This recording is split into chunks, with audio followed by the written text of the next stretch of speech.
अस्सलामुअलैकुम एवरीवन, कैसे हैं आप सब? उम्मीद करता हूँ खैरियत से होंगे। आज की वीडियो में आप लोगों को बताऊँगा कि बेसिकली गोल्ड लोगों के साथ प्ले कैसे करता है। सबसे पहले यहाँ पे हम डिस्कस करेंगे गोल्ड के चार्ट को, ठीक है? ये M15 की जो है ना आपके सामने कैंडल्स नज़र आ रही है सारी, और ये कैसे ये दिमाग के साथ आपकी जो साइकोलॉजी होती है ना, इसको कैसे खराब करती है। ये जो M15 की कैंडल्स होती है या M30 की कैंडल्स होती है। सबसे पहले हम आते हैं गोल्ड के ऊपर। मैं आपको बताना चाहता हूँ गोल्ड की डेली कैंडल्स के ऊपर। आप देखो यहाँ पे मार्केट गार्बेज हुई पड़ी है। फ्रॉम लास्ट कितने दिन हो गए? ये 1, 2, 3, 4, 5 5 दिन जो लास्ट वीक मार्केट रही है ऊपर-नीचे 100-100 150 का लाइक स्ट्रेट मूव लगे। बट उसके बाद देखो लोगों ने यहाँ से क्या किया है कि अगर हम इसको शॉर्ट करें, इसको ऐसा, तो आपके सामने है ये जगह है, जहाँ मार्केट ने बहुत अच्छे तरीके से प्ले किया H4 के हिसाब से। लेकिन आपको पता है रिटेल गलती क्या करता है? रिटेल करता है छोटे टाइम फ्रेम पे ट्रेड। जब रिटेल छोटे टाइम फ्रेम पे ट्रेड करता है तो हमेशा यही वो गलती करता है कि एक रेंज पकड़ता है, जैसे अगर मैं M30 की बात करूँ, वो उस जगह पैसे बनाता है। मिसाल के तौर पे हम बात करते हैं यहाँ पे मसलन इस रेंज पे उसने प्ले किया, ठीक है? ये या तक उसने प्ले किया या नीचे प्ले किया, ठीक है? ये जो मूव है ना, मेन मूव ये है। ये पैसा आपका इधर बनेगा। आपका पैसा जाता भी इधर है, आपका पैसा बनता भी इधर है। आपका पैसा इधर नहीं बनेगा, ना आपका पैसा इधर बनेगा, ठीक है? ना इधर। तो कहने का मकसद है कि ये जो मूव है ना, ये देखो यहाँ से अगर फॉर एग्ज़ाम्पल किसी ने प्राइस एक्शन में प्ले की तो ये पैसा बना है। आप यहाँ पे प्ले कर रहे हो। अब आज की अगर हम बात करें, देखो मूव कितना ज़बरदस्त ऊपर लगा है। ठीक है? ये जो पैसे हैं ना, ये बनने ज़रूरी है। मैं आपको अपनी स्क्रीनशॉट शेयर कर रहा हूँ, यहाँ पे देखिए आप लोग। मैंने अभी जो ट्रेड की है, मैंने पहले ये मार्क किया था, जब मार्केट ने क्लोजिंग ऊपर की, तो फिर मैंने ना यहाँ से बाइंग की। ठीक है? ये 42 समथिंग का एक एरिया आप लोग यहाँ पे देखिए। तो मार्केट ने मैंने स्टॉप यहाँ पे रखा था 40 का। मार्केट ने मेरे स्टॉप यूँ लाइक सेकंडों के जैसे ही अगली कैंडल खुली, यूँ मेरे स्टॉप हिट हुए। मुझे गुस्सा भी आया, बट मैंने वेट किया, फिर मैंने यहाँ से बाइंग की। वेट किया, जब मार्केट ने यहाँ पे नीचे लो को लिक्विडेट की, अब मार्केट ने 15 की कैंडल क्लोज़ की, ये देखिए। ये 15 की कैंडल क्लोज़ हुई, मेरा ये स्टॉप हुआ और उसके बाद मैंने प्ले किया। या आप यकीन मानिए ये जो अभी आपको स्क्रीनशॉट नज़र आ रही है, यहाँ तक मैंने कहीं होल्डिंग की थी, क्योंकि इसके पीछे जो ना मुझे कहीं लग रहा था कि यहाँ से मार्केट ड्रॉप हो जाएगी, बट उसके बाद ही मार्केट ऊपर गई।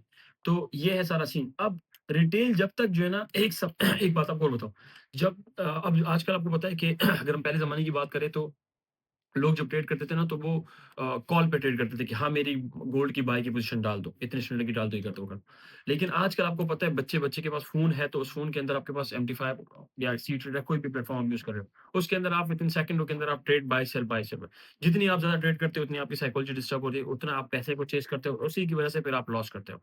तो जितने भी रिटेल है, जितने भी लोग हैं, उन उन सबको ये समझना चाहिए कि हमेशा एक सेशन के अंदर ट्रेड करें और दिन के अंदर 1 या 2 ट्रेड करें, मैक्सिमम 3 से 4 ट्रेड कर लो, इससे ज़्यादा ट्रेड करोगे तो आप लॉस करोगे, आप पैसा नहीं बना सकते।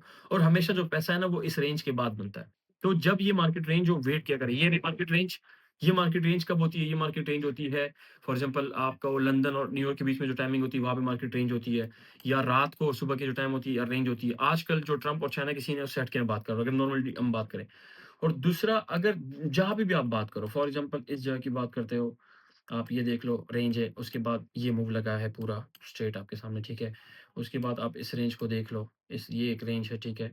या इसके बाद फिर ये देखिए, ये मूव लगा। आपने क्या करना है कि यार ये मूव ढूँढना है, ठीक है? अब ये जो मूव इसके बाद रेंज यहाँ पे भी मार्केट में मसलन आप देखें, रेंज भी पड़ी है यहाँ पे, ठीक है? उसके बाद देखो पूरा ही मूव लगा है। हायर हाई आप इसको फाइंड आउट करते रहो, ठीक है? इसको बड़े टाइम फ्रेम में देखते रहो। ये जो मैंने आपको जगहें बताई यहाँ पे मार्केट रेंज हुई है, जितना भी रिटेल है पैसा यहाँ बनाता है और एक ही मूव में कमा देता है। तो अक्सर रिटेल गलतियाँ करते हैं और अभी मैं बता रहा हूँ फॉर एग्ज़ाम्पल मार्केट अब हाई पे, ठीक है? यहाँ पे अब मान लेते हैं कि अब आपने ट्रेड मिस कर दिया, आपने चलो लॉस नहीं किया, अब न्यू चलो। अब यहाँ पे आप देखिए, जब आप यहाँ पे आते हो तो अब यहाँ पे market for example already market ने नीचे 4 का लो मारा है, ठीक है? ये कोई 4 का समथिंग लो लगा है नीचे ना। अब मार्केट है राइट नाउ 80 पे। अब 80 पे कोई बाइंग तो नहीं करेगा क्योंकि स्टॉप उसका हिट हो सकता है जैसे अभी इसने M15 के प्रीवियस उस पे स्टॉप हिट किया है। तो आप यहाँ पे अगर बाइंग डालोगे तो रिस्की होगी, सेलिंग करोगे तो पिटोगे। तो आपको क्या करना चाहिए? आप अपने स्क्रीन को बंद करो, ट्रेडिंग को बंद करो, कल देखो। कल न्यूयॉर्क पे आपको मार्केट फॉर एग्ज़ाम्पल इस जगह रेंज होती है, मार्केट में फॉर एग्ज़ाम्पल इस जगह रेंज होती है, ठीक है? किसी भी रेंज होती है। तो आप इसको देखो, अपने एक एल्गोरिथम के साथ प्ले करो, ऊपर जाती है ऊपर प्ले करो, नीचे जाती है नीचे प्ले करो। उसके लिए क्या करो, आप आइडेंटिफ़ाई करो H4 को। सिंपल एंड शॉर्ट आपको मैं बताऊँ, मैंने अभी जो ट्रेड ली थी ना, मैंने किस चीज़ पे पैटर्न पे ली है। सिंपल तरीके से मैंने क्या ली थी। मैंने वेट किया H4 की कैंडल का, मार्केट ने H4 ये क्लोज़ किया तो मार्केट ऊपर है, ठीक है? मैंने अगले यहाँ पे कहीं न कहीं ये हर जितने भी चार्ट होते हैं ना, जैसे ओंडा के है और चार्ट है मिसल पे हर उसके कंपनी के जो चार्ट होते हैं ना H4 के, तो वो थोड़े से चेंज होते हैं। 1 घंटे का फ़र्क आ जाता है। बट इसका मतलब ये नहीं होता कि H4 गलत है। जब H4 ऊपर क्लोज़ हुआ NY के ऊपर, मैं इसको आप यहाँ से कर देता हूँ, सिंपल एंड शॉर्ट कैलकुलेशन अगर मैं करूँ। तो मेरे पास एक जगह थी, वो थी ये मैंने एरिया मार्क किया था, जब इसके ऊपर क्लोजिंग में मैंने बाइंग की। बट इसने क्या किया कि मेरे साथ जो है ना ये वो किया, और मेरा H4 जो नीचे था वो था, अल्लाह आपका भला करे, देखो 1, 2, 3, 4, ये 4 घंटे, इसको आप H4 पे कैलकुलेट कर लो। यहाँ से H4 स्टार्ट हुआ था, यहाँ पे क्लोज़ हुआ है। H4 ऊपर क्लोज़ हुआ है, और इस H4 का नीचे जो विक था ना, वो ये था 30 का था। तो आपकी मार्केट कहाँ आई? 32 समथिंग पे। यहाँ से आपने देखा कि यहाँ पे M15 की, यहाँ पे M30 का कोई आपने सपोर्ट बनने दी, ये आपकी सपोर्ट बनी, यहाँ पे आपने प्ले किया, आपका स्टॉप ये होना चाहिए या ये होना चाहिए। फॉर एग्ज़ाम्पल नहीं भी होता, आप सिक्योर स्टॉप देते हो, तो नीचे का आपका होना चाहिए 29-30 का स्टॉप। अब उसके बाद उसने आपका प्ले क्या किया, बस गेम प्ले हो गया, अब आप आउट जाओ। आपको इससे कोई लेना-देना नहीं कि मार्केट 500 के ऊपर जाती है क्या है। अगर आपने और अच्छी तरीके से प्ले करना है, तो अपने प्रॉफिट को सिक्योर करके 80% प्रॉफिट को जाने दो। तो ये वन ऑफ द बेस्ट तरीका है ट्रेड करने का, और मैं आप लोगों को बताना चाहता हूँ कि अगर आप अपने पैसे बचाना चाहते हो, इस इंडस्ट्री के अंदर आप लॉन्ग टर्म काम करना चाहते हो, तो आपको ये सारी चीज़ समझनी पड़ेगी। और दूसरी बात है कि अगर आप 6 महीनों से ट्रेड कर रहे हो, 6 साल से ट्रेड कर रहे हो, इसका मतलब ये नहीं है कि आप सब कुछ सीख चुके हो। मैं अगर 10 साल से ट्रेड कर रहा हूँ, तो इसका मतलब ये नहीं कि मैं सब कुछ सीख, हर दिन एक नए चैलेंजेस फेस करने को इंसान को मिलते हैं, ठीक है?